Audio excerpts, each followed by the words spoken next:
When I was exploring Catholicism, there was one thing that nearly made me walk away. It wasn't Mary, it wasn't the papacy, it was concupiscence, and the arguments between the Reformed tradition and the Catholic Church. I remember reading Protestant theology and thinking, if human nature itself is evil, how can anybody be saved? That one question nearly stopped me from becoming Catholic. Concupiscence, from the Latin concupiscentia, means a tendency or inclination towards sin. The Catechism of the Catholic Church defines it as, quote, concupiscence stems from the disobedience of the first sin. It unsettles man's moral faculties and, without being in itself an offense, inclines man to commit sins, end quote. In other words, it's not sin itself, it's the pull towards it. So humanity is wounded, weakened, and disordered, but not morally damned by simply existing. That distinction is massive. It's the difference between being sick and being a criminal. But in much of Protestant theology, concupiscence is considered formally sinful. Luther said man after the fall was massa damnata, a quote, damned mess. He wrote, quote, man's nature is so deeply corrupted that he can neither think nor will anything good in divine matters.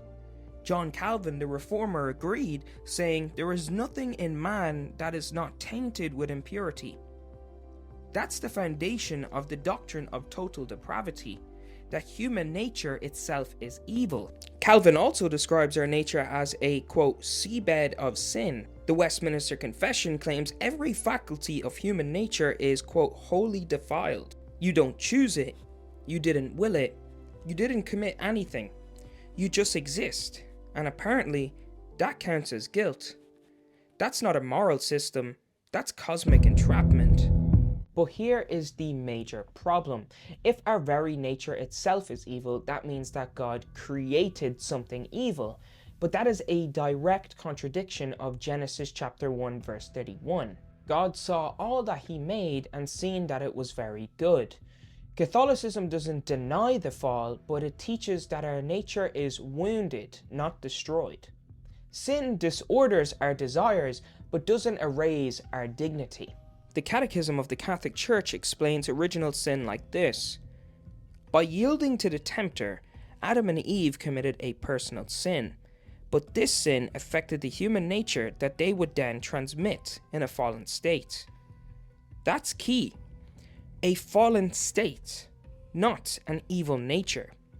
The wound is real, but the soul remains redeemable. Concupiscence is the symptom, not the disease. The Protestant idea of faith alone rests entirely on that mistake. Since Luther thought that we are all totally depraved, we can't actually be made righteous. So Christ's righteousness is imputed, not infused, meaning that God doesn't actually heal you or change you, he just covers you. Luther taught that the Christian is simul justus et peccator, which is Latin for at once righteous and a sinner, or for short, just and sinner. He taught that the Christian is still corrupt, but God just covers the corruption with Christ. If concupiscence itself is actually sinful, that means we never stop sinning. Baptism becomes completely pointless and useless. Grace doesn't actually heal us, it just hides. But that's not what Scripture teaches. Titus 3:5 calls baptism the washing of regeneration. 1 Peter 3:21 says that baptism now saves. That's not metaphorical accounting, that's transformation. The angelic doctor, St. Thomas Aquinas, wrote, quote, concupiscence, which remains after baptism, is not sin properly so called, but the inclination of sin. It cannot harm those who do not consent. Baptism cleanses guilt, not human nature itself. That's why concupiscence remains. It's a battle scar, not a sentence. Many theologians from the Reformed tradition love to use St. Augustine's writings. St. Augustine made the same distinction 15 centuries before Luther. Concupiscence is not sin, but the punishment of sin and the cause of sin. It's the wound left behind after man fell, a disorder that inclines us toward evil, but only becomes sin when the will consents. As we can see here, clearly St. Augustine was not a proto-Protestant of some sorts. Here's the other big distortion. Romans 7. Protestants constantly point to Paul's line, "The good I want to do, I do not do, but I do the very thing I hate." Protestants like to use this as proof that concupiscence is truly sin, that the Christian remains under slavery to their flesh, and totally depraved. Here's the issue.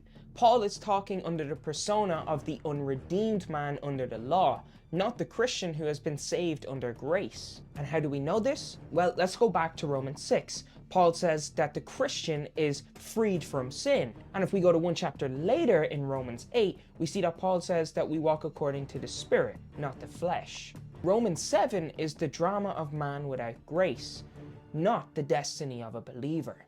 Protestants read Romans 7 as if Paul is describing the justified man. But that collapses the entire New Testament message that grace actually transforms us. If Paul is still sold under sin after baptism, then Romans 6 is meaningless, Romans 8 is impossible, and sanctification is a fantasy. Romans 7 describes the struggle of human nature without grace, not the normal state of the Christian. Once I seen this, the whole faith alone system fell apart. If we are just imputed with the righteousness of Christ and not infused, God doesn't actually change you. He just deems you as not guilty whilst you remain full of guilt. That turns justification into legal fiction, and it also makes God a father that doesn't heal his children. It makes him a judge that forges the paperwork. That's not mercy, that's make-believe. The Catholic view, Augustine's view, Aquinas' view, the biblical view, all shows that grace doesn't replace human nature, it actually heals us. It shows us that concupiscence is this battle scar, this wound that we have to carry as a Christian. This is why the Bible talks about carrying your cross on a daily basis.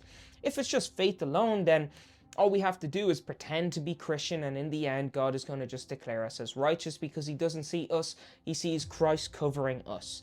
But the Catholic view really opened up my eyes to see that God is giving us a chance here to redeem ourselves by his grace, by clutching to him on a daily basis and helping us get closer and closer to him.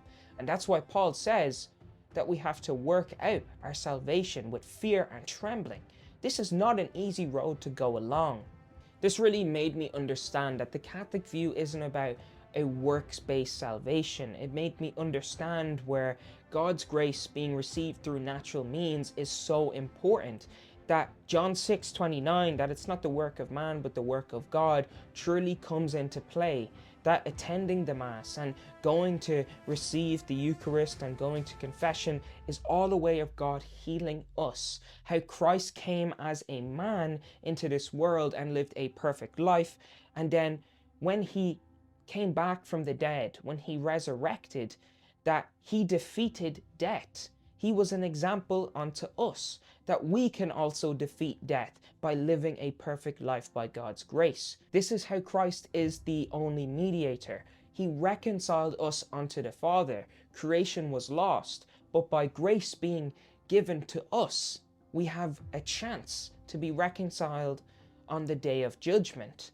Guys, I really appreciate you for watching this video. This was definitely one that took me a while to make.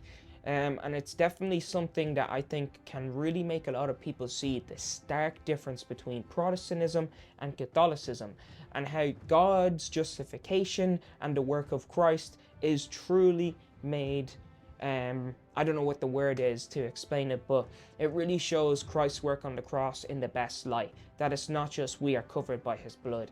If you want to continue to support me, leave a like, comment, and subscribe. I also have a buy me a coffee link in the description if you ever want to donate and support this channel. I really want to do this full time, and I'm hoping that eventually I can get some better equipment that I can make much more higher quality content. Yes, if you enjoyed watching this, please leave a like and let me know what you thought in the comments below. If anybody disagrees, let's have a discussion. Let's get the discussion going. As always, take care and God bless.